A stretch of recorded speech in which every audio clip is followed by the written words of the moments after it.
تم اقرار کرتے ہو کہ اللہ تعالیٰ ہر چیز کا مالک ہے، اس کی کیا معنی ہے؟ اس کے معنی یہ ہے کہ تمہاری جان تمہاری اپنی نہیں، اللہ کی ملک ہے۔ تمہارے ہاتھ اپنے نہیں، تمہارے آنکھیں اور تمہارے کان اور تمہارے جسم کا کوئی عضو تمہارا اپنا نہیں۔ یہ زمینیں جن کو تم جوتتے ہو، یہ جانور جن سے تم خدمت لیتے ہو، یہ مال اسباب جن سے تم فائدہ اٹھاتے ہو، ان میں سے بھی کوئی چیز تمہاری نہیں، ہر چیز اللہ کی ملک ہے اور اللہ کی طرف سے عطیہ کے طور پر تمہیں ملی ہے۔ اس بات کا اقرار کرنے کے بعد تمہیں یہ کہنے کا کیا حق ہے کہ جان میری ہے، جسم میرا ہے، مال میرا ہے اور فلاں چیز میری ہے؟ دوسرے کو مالک کہنا اور پھر اس کی چیز کو اپنے قرار دینا بالکل ایک لغو بات ہے۔ اگر در حقیقت یہ بات سچے دل سے مانتے ہو کہ ان سب چیزوں کا مالک اللہ ہی ہے، تو اس سے دو باتیں تم پر خود بخود لازم ہو جاتی ہے۔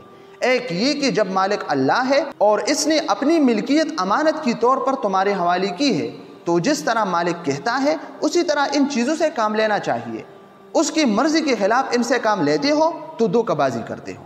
تمہیں اپنے ان ہاتھوں اور پاؤں کو بھی اس کی پسند کے خلاف لانے کا حق نہیں رکھتے۔ تم ان آنکھوں سے بھی اس کی مرضی کے خلاف دیکھنے کا کام نہیں لے سکتے۔ اس پیٹ میں بھی کوئی ایسی چیز ڈالنے کا حق نہیں ہے جو اس کی مرضی کے خلاف ہو۔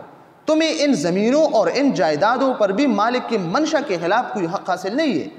تمہاری بیویاں جن کو تم اپنی کہتے ہو اور تمہاری اولاد جن کو تم اپنی کہتے ہو، یہ بھی صرف اس لیے تمہاری ہے کہ تمہارے مالک کی دی ہوئی ہے، لہٰذا تم کو ان سے بھی اپنی خواہش کے مطابق نہیں بلکہ مالک کے حکم کے مطابق ہی برتاؤ کرنا چاہیے۔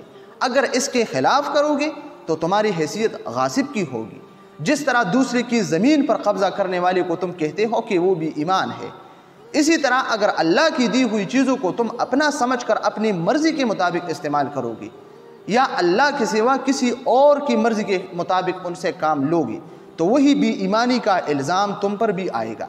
اگر مالک کی مرضی کے مطابق کام کرنے میں کوئی نقصان ہوتا ہے تو ہوا کرے، جان جاتی ہے تو جائے، ہاتھ پاؤں ٹوٹتے ہیں تو ٹوٹے، اولاد کا نقصان ہوتا ہے تو ہو، مال و جائیداد برباد ہو تو ہوا کرے، تمہیں کیوں غم ہو؟